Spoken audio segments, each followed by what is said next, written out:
Coba deh, kalau kita ngomongin Indramayu, apa sih yang pertama kali muncul di kepala? Kebanyakan pasti langsung kebayang sawah yang luas banget atau mungkin kilang minyak yang kelihatan megah. Tapi, gimana kalau ternyata gambaran itu cuma permukaan aja? Hari ini kita bakal bongkar bareng-bareng sejarah rahasia salah satu wilayah pesisir paling penting di Jawa Barat. Sebuah kisah yang ternyata tersembunyi persis di bawah tanah yang kita pijak setiap hari. Dan emang bener, citra modernnya itu kuat banget. Daerah yang panas, datar, dan luas ini kan emang lumbung padi nasional. Bisa dibilang tulang punggung pangan kita. Ini gambaran yang kita semua udah akrab banget kan? Nah, kita mulai dari sini. Tapi, dari sinilah ceritanya justru jadi makin seru. Nah, ini dia pertanyaan kuncinya. Di bawah hamparan sawah hijau dan semua bangunan modern itu, ternyata ada banyak lapisan sejarah yang ngebentuk Indramayu jadi kayak sekarang. Jadi, sebenarnya rahasia apa sih yang disembunyiin di balik tanahnya? Yuk kita cari jawabannya sama-sama.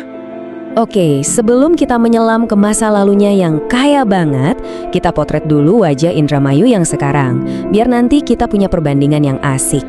Jadi ini dia potret modern Indramayu yang kita kenal. Ada perpaduan kuat antara pertanian sama industri.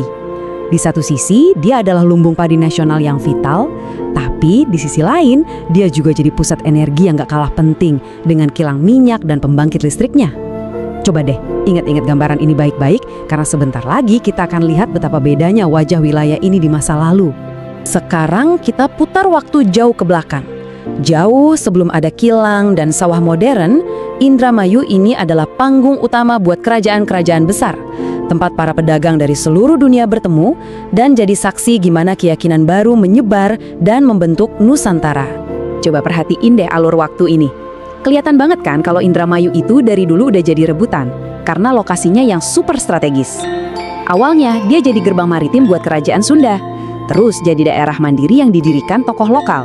Sampai akhirnya dia masuk ke dalam lingkaran pengaruh kesultanan-kesultanan Islam yang kuat di pesisir utara Jawa. Setiap era ini ninggalin jejaknya masing-masing. Dan yang kerennya, di tengah semua perebutan kekuasaan itu, ada sebuah cerita yang bertahan sampai sekarang. Nama Indramayu itu sendiri ternyata bukan cuma sekedar nama di peta loh. Katanya, nama itu berasal dari seorang tokoh perempuan legendaris, Endang Dharma Ayu. Ini ngasih kita petunjuk penting. Kalau identitas wilayah ini bukan cuma soal politik atau ekonomi, tapi juga soal legenda dan budaya yang akarnya udah dalam banget. Jadi poin paling pentingnya tuh ini. Indramayu kuno itu sama sekali bukan daerah terpencil. Jauh dari itu, karena lokasinya di pesisir dan ada sungai Cimanuk yang jadi semacam jalan tol air, tempat ini jadi titik temu orang dari mana-mana pada masanya.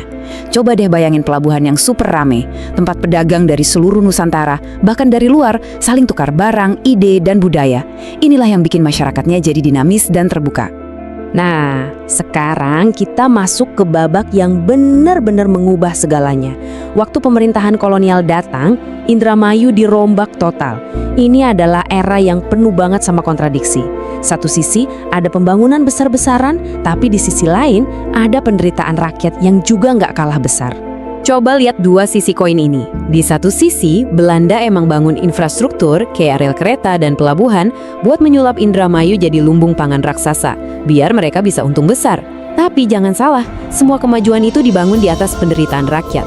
Ada tanam paksa, pajak yang tinggi banget, sama kerja rodi. Istilahnya kemakmuran buat mereka, penderitaan buat kita. Tapi tentu aja, di tengah semua tekanan itu, semangat perlawanan nggak pernah padam.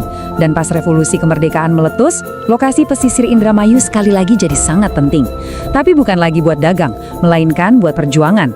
Jadi jalur logistik yang sangat krusial buat para pejuang kemerdekaan kita. Dan sekarang kita sampai di bagian akhir. Disinilah semua kepingan puzzle sejarah tadi mulai nyambung dan ngejelasin kenapa Indramayu bisa jadi seperti yang kita lihat hari ini. Disinilah rahasianya bakal terungkap.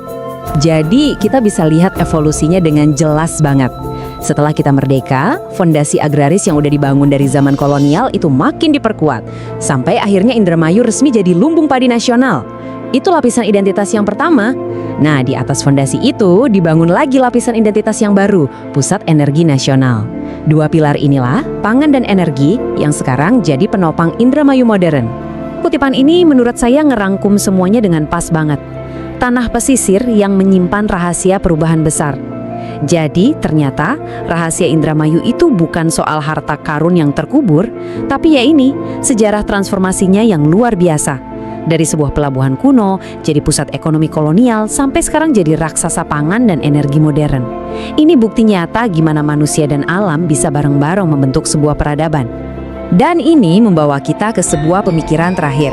Kisah Indramayu ini ngajarin kita kalau setiap tempat yang kita lewatin, mau sekelihatan biasa apapun, pasti punya cerita yang jauh lebih dalam. Jadi lain kali Anda lagi ada di kota atau daerah manapun, coba deh tanya ke diri sendiri. Kira-kira sejarah apa ya yang tersembunyi di tempat yang saya lihat setiap hari ini?